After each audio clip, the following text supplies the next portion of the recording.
Hi, good morning. So I thought that today would be a good day to do a solo episode, and here it is. Just want to give you a little bit of an update of what I've been doing, where am I going, and yeah, just to share with you. So I have just come back from a 3.5 week long trip with my son to Germany. We went to see uh, a few places in Germany, but primarily we were in my hometown.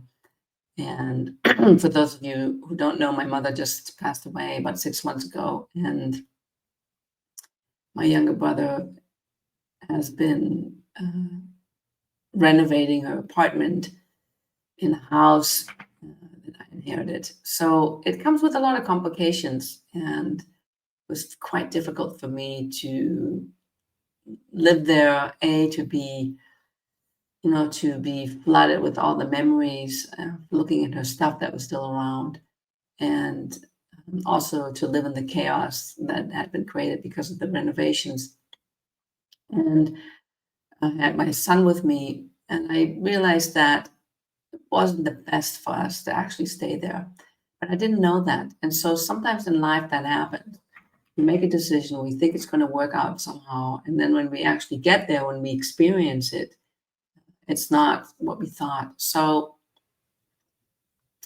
hindsight is always 2020 vision. And I realized that it would have been much better if I would have just rented a place. But I wanted to be close. I wanted to, hang out with my brother. And the idea was for my son to be spending time with his cousin.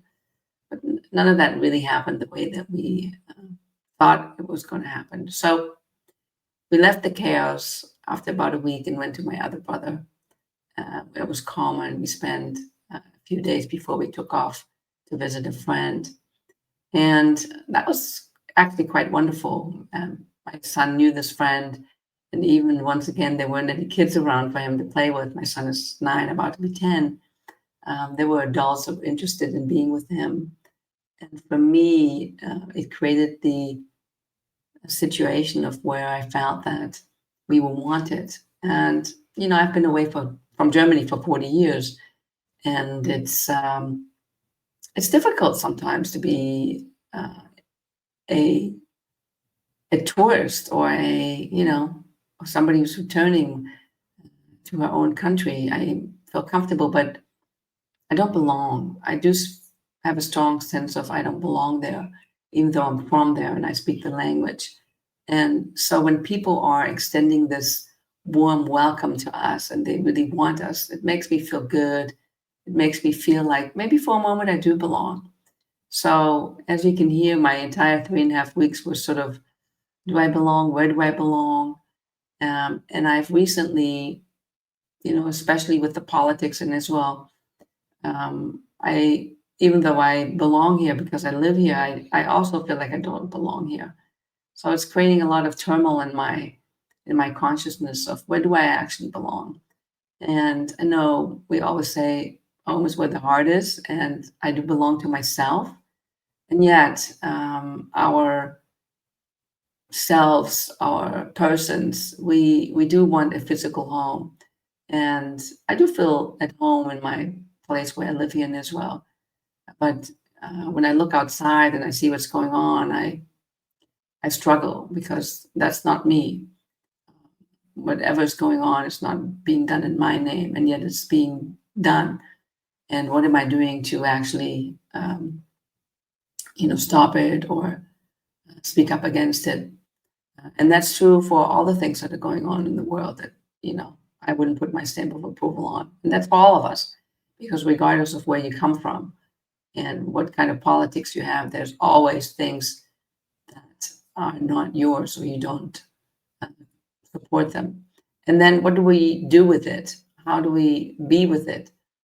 Do I have to move myself into judgment and violence? And or is there a place inside of me where there's room for everything and I can just work on and hope that the consciousness will be elevated, and so that one day we can actually all get along, regardless of race, creed, sex, um, sexual preferences, and the differences that we have. Right now, I'm really struggling with the fact that don't see that's happening in a lot of places. So back to my trip. So we went to see an old friend of mine who I'd served with in Israel, and it was wonderful. And she took her time to be with us and be with my son, and I felt so welcomed and loved, and it was great. And from there, we moved on to visit friends that I've known even longer, and people that are really important to me. And they invited us, and yet once again, adults. And but the adults were also very interested in that, and that made a difference. The people wanted us there, and I was glad to be reacquainted. And at the same time, there were things that were challenging me and triggering me, and I got to see where there's still work for me to do, and what differences, what changes would be important for me to make in visits, and also for the better, for the best of my son. So I came home, and of course, you think you go to Germany for 3.5 weeks with your kid, and it's somewhat vacation, but it's not, because you're with the kid. And I had one night off where I went dancing with somebody that I was confirmed with. So I've known her also for many, many years, almost 50 years. And that was great because we got to spend time together. I got to be out. I got to do something that I like to do. And even though the music was terrible, it was still nice to be sitting outside. And then I came back to Israel, and it's only been about a week since I've came back. And yesterday I had a very challenging exam that I had to do, and a little bit of the vacation was also overshadowed by that. I was not sure that I could do it. I was something that I had to do that was connected to my childhood and health issues that I had when I was very young, and lots of trauma that happened in hospitals when I was 16, 15, 16. And so yesterday I had this a procedure of where they had to check me. And I'm very proud to say that I managed to do it. And I took a good friend with me that was protecting me and supporting me and helping me. And I also reached out to the universe to support me and did what all I know how to do that we can do when we have challenges like that. And I I made it. I did it, and I'm very proud of myself. And the results are better than I think that the doctors expected. But I've been working on changing the way my body works, even though conventional medicine tells me it's irreversible damage. So here's another message for you. Don't just believe anything that people tell you. Think about what you want, get the information, and then you can really focus on retraining yourself. Just because standard says it's not possible doesn't mean it can't be done. We can certainly change things because the world is full of wonders. The world is full of amazing stories. You just need to open your eyes and pay attention. And that's true for everything that's going on. So even though I sometimes feel that's very dark and it's, Israel's going down, the tube, I don't really, really know because there's always that opportunity for things to change, especially if a lot of people are looking in a different direction. So my message for you today is when you have experiences that are difficult for you and they didn't work out and you look back and you're like, I wish I would have done it different. Take note and then decide what is it that needs to happen differently. Two, when you are triggered, like I was triggered, being in my mother's house and seeing all her things. And, from like, I showed my son my drawings that I did in kindergarten. And for me, I really paid close attention to how do I feel there? What do I need? And I made my decision to let most of it go and to move on. And not to be afraid to move ahead. So that's another lesson. And then finally, just because somebody's telling you it can't be done does not mean that it can't be done. So look inside, trust yourself, and even if you make a bunch of mistakes, like I did when I changed my drainage yesterday underneath my sink, just don't give up, keep going, and ask for help.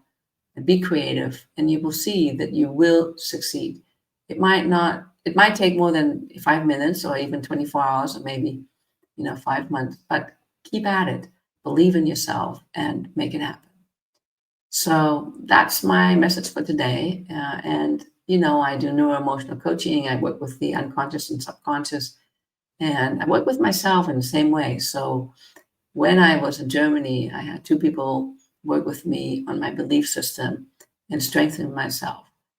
Especially these days, we are very, very, very triggered and challenged. So it's important that you keep working with yourself and that you do deep work and that you don't let it just sit and stand where it is because it festers.